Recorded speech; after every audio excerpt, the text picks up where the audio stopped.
Okay. Okay. So first of all, thank you to the organizer for inviting me to give this talk. And today I will talk you about work that I've been doing with Nacho and Irene, that the first part of which will be probably out on Friday, so stay tuned on the archive. And this work is about EFT strings and duality in 4D n equal 1 theories. So as I would guess, most of you are familiar with what the distance conjecture tells us. That is that as we go at infinite distance limit, we in a moduli space of an EFT of quantum gravity, we will always have an infinite tower state that becomes massless, and it becomes massless in the distance in moduli space itself. This is really a characteristic of string theory landscapes that has been tested widely in a lot of string theory examples, and has been tested so much that, and we have so much evidence of this, that we can actually do some refinements of this statement. For example, in the statement that is called the Emergent String Conjecture, we can say something about the nature of the towers itself. Indeed, it has been shown that in all the examples that have been tested, the towers can be either KK towers or emergent string towers, that is tower of oscillator modes of critical strings. We can also say something about the rate at which these infinite towers of states become massless. With the Swampland Distance Conjecture, it has been put on lower bound on the rate of becoming massless that is saturated by emergent string towers, and KK towers will have a higher exponential rate. So it seems that the more we explore actually the Swampland Distance Conjecture, the more constraints we find. So our idea is then to think, is there a deeper structure behind this? Because we have a lot of evidence top-down. We don't really know if there is a bottom-up rationale behind all of this structure.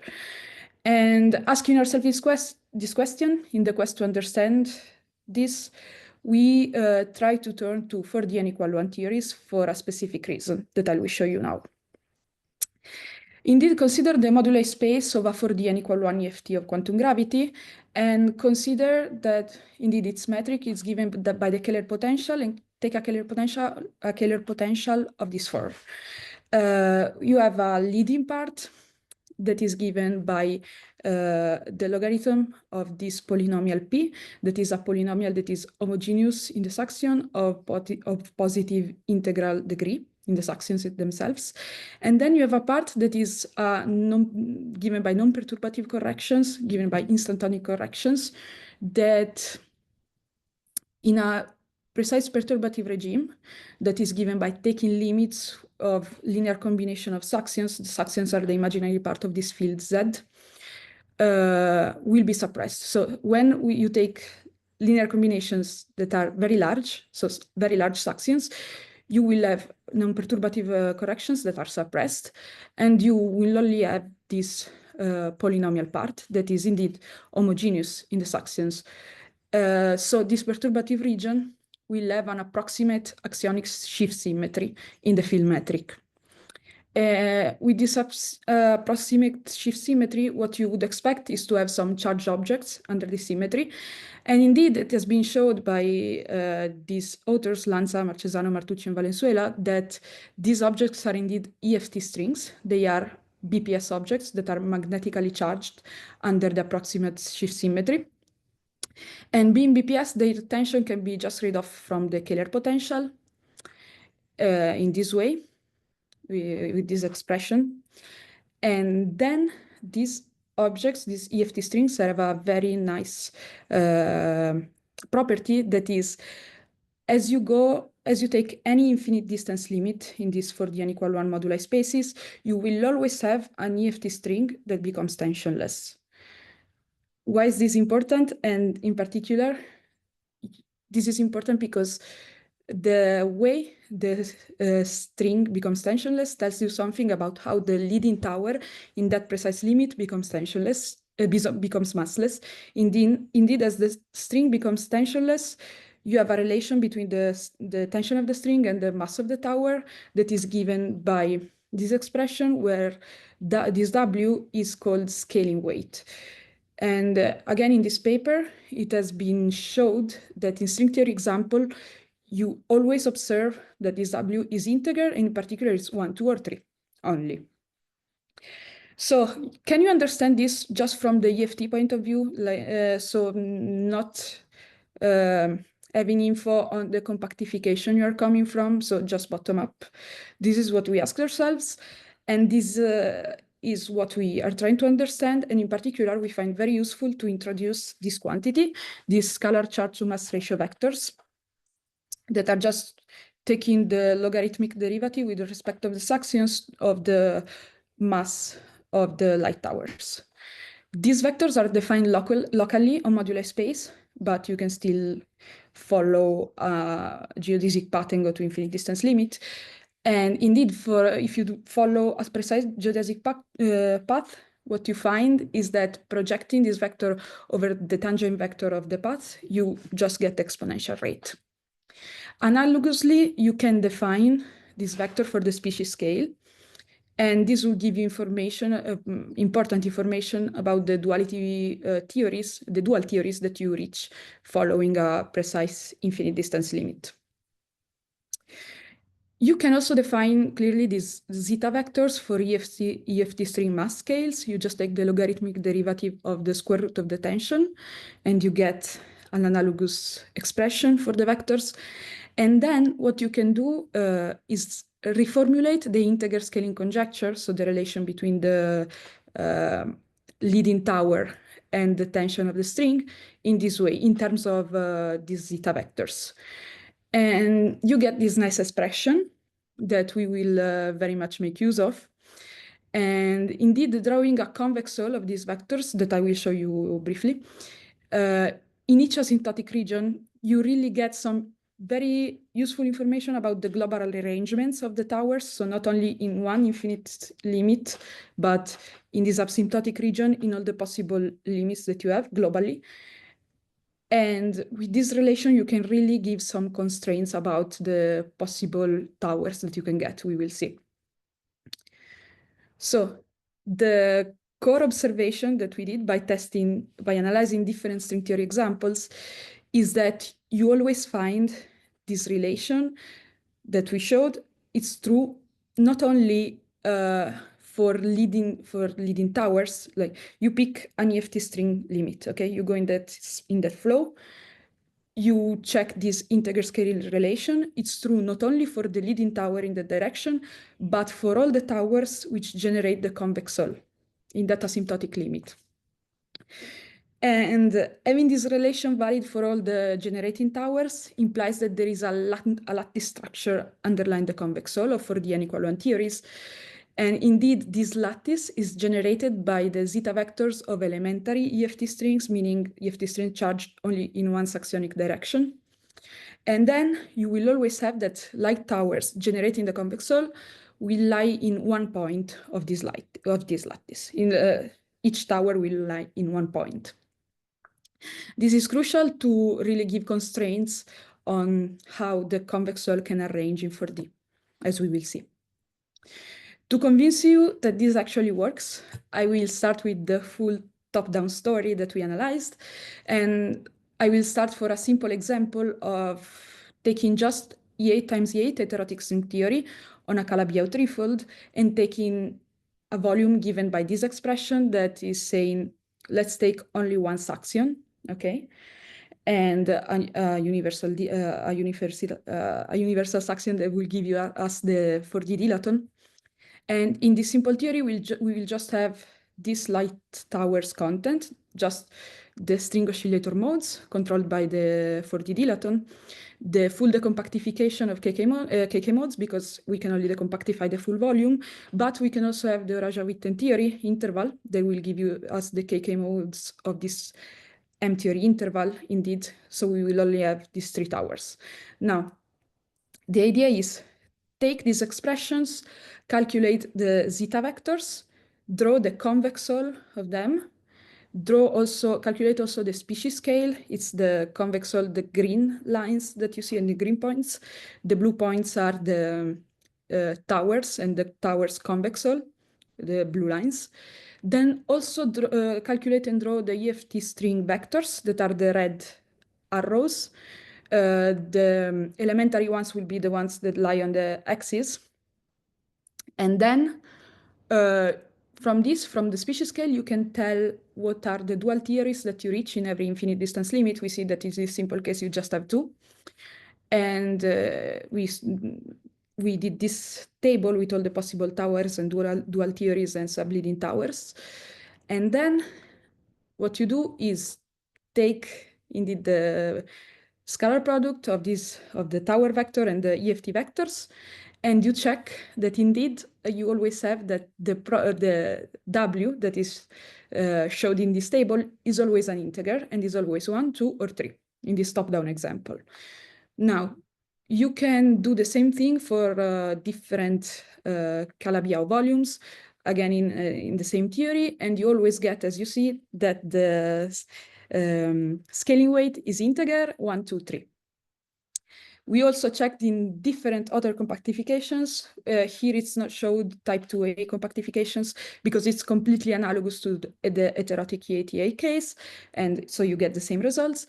And indeed, you always get that there is a lattice structure in the disposition of tables of towers in this convexol in each asymptotic limit.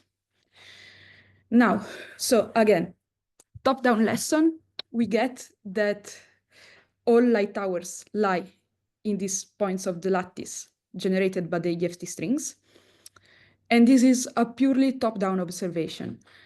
So can we reverse this logic? Meaning, we observe this. What happens is instead we start from bottom up, you give us a Kahler potential, we calculate the EFT strings in these 4D n=1 theories, and then can we say something about the arrangement of towers just by knowing the Kahler potential?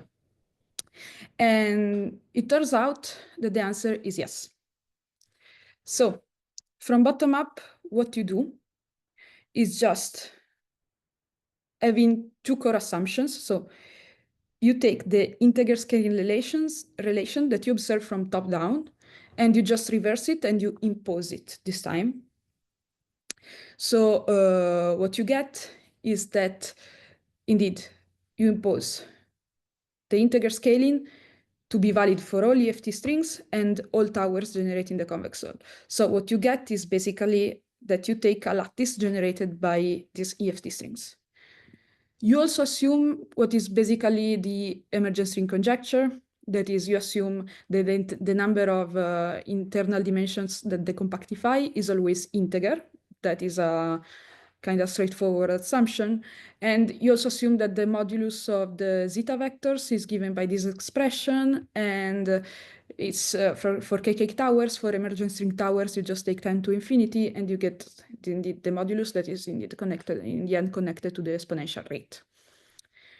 With only these two assumptions, we are able to reconstruct bottom up a class of convexol that I will show you. So take a Kahler potential of this form, okay? Again, with a volume that is given just by one axiom. Calculate what would be the associated elementary EFT string vectors. And from this, draw a lattice generated by this. As you can see in this picture, you can draw a lattice going from W1, 2, and 3. And indeed, you will just have a rectangular lattice, kind of simple. Then what you do is for every point of this lattice, you take this expression, the expression that I showed you before, this one in point 2. You take it, you invert it, you get the number of dimensions that you would decompactify in every point. And then you kill off the points that would give you a non-integer number of dimensions decompactifying. With this, you are left only with the points that are not that are like n=6 and n=1 in this case, this 2D case. And then you take these points and draw what would be the convex sol of these points. And you see that in this case, you get only two possible polytopes. And what are these polytopes? Are actually exactly the ones that arise top-down from string compactifications. So we think that this is this is the only two kinds of polytopes that you can get, and are the two polytopes that hint you at string universality being matching perfectly with the ones that you get top-down. You can repeat the same process with different Kahler potential and you still get the same thing. In this case, you have a three-dimensional moduli space and you see that you actually get only the polytopes that you would get top-down. So, to conclude, I'll stay on the conclusion a bit longer so that I can explain you a bit about the physics of this. Our main top-down lesson is indeed, again, that you have a lattice of a lattice that is generated by the EFT string, only the elementary ones. The non-elementary ones would not give you additional information, being only just charging different directions, being like a weighted combination of the elementary ones in each direction they are charged on. And then you have this lattice. You have light towers, the light towers of the emergent string conjecture lying in each point, in a point of this lattice, each one in a point of this lattice. And with this observation, that is just top-down, you can reverse the logic and assume that bottom-up, you only have two assumptions, that is the integer scaling conjecture and the emergent string conjecture. And then giving me a Kahler potential, I can tell you that the only possible global arrangement of towers would be the one that is compatible with string universality. So about future developments of this work, we can probably say something about the physical reason that is behind this W123. As we have explored now, it seems to be related to the type of tower that you have. So for example, if you have an M-theory tower, it seems to, like an M-theory interval, it seems to be always a W equal 3. W equal 1 is always going to be a critical string. We would like to understand why this, and if we can actually say something more precise about the towers that you get and the value of W. And in light of this, you can also probably say something about the relationship between light towers, EFT strings, and dualities. And if this relation, indeed the relationship between these two towers, the towers and strings, is governed by dualities, we see that we have different, as you see here, you can have different duality frames. We analyzed all the possible, like in all possible top-down compactifications, the duality frames that you have in different infinite distance limits. You see that you have very constrained polytopes. Maybe there is a relationship between the fact that these polytopes are very constrained and the fact that maybe they are governed by dualities. And then the idea would also be that for non-vanishing potential, so if you add a potential to the moduli space, the infinite distance limits, as it be shown in this work again, are captured by EFT membranes instead of strings. And then maybe you can say something about this, the connection between scalar potential and tower states, in particular about the exponential rate that you would get for tower states in connection to the exponentials in the scalar potential, in connection with the fluxes then. And with this, I think I am finished. So if you have a question, please go on. All right, thank you, Alessandra, for the very nice talk. Are there any questions from the audience? If yes, please unmute yourself and ask.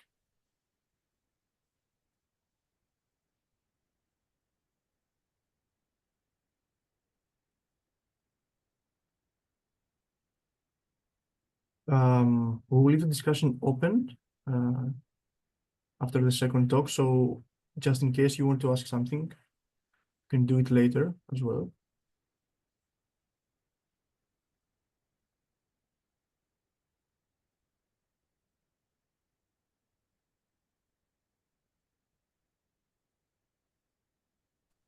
Okay, there are no questions for now. I have a question.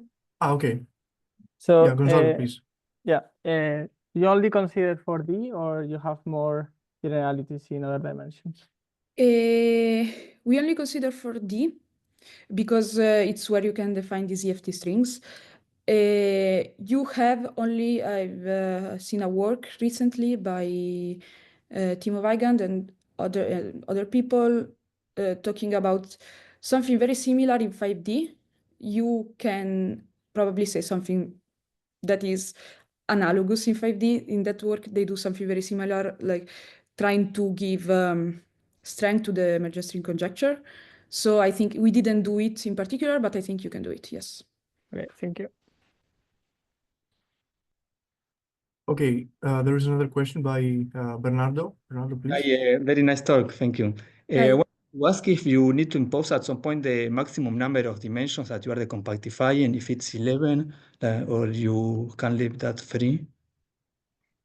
Actually, what we found is that indeed, if you impose it, there is a very nice relation between W, meaning that imposing that you have a maximum 7 internal dimension decompactifying, so 11 dimensions, you have the W as always to be less than 3. This is if you have like a Kahler vehicle, so like without warping, you can actually impose the number of dimensions, and then you have a sort of explanation of why you don't observe W bigger than 3. Okay, thank you.